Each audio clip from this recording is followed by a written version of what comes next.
करता हूं, आभार प्रकट करता हूं। আমাদের মধ্যে উপবিষ্ট আছেন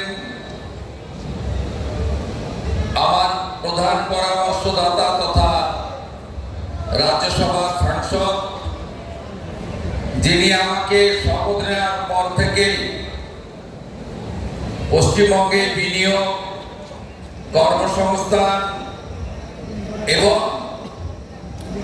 শিল্পায়িত উৎসাহিত করছেন রাজ্যসভার সাংসদ শ্রমিক ভট্টাচার্য, তাকে আমি আন্তরিক শ্রদ্ধা এবং কৃতজ্ঞতা জানাই। আমাদের মন্ত্রিসভার মাননীয়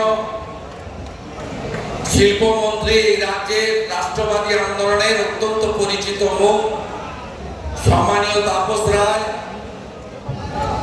লড়াকু নেতা মাননীয় মন্ত্রী শ্রম পরিবহন দপ্তর প্রাক্তন সাংসদ অর্জুন সিং, কৃতি চিকিৎসক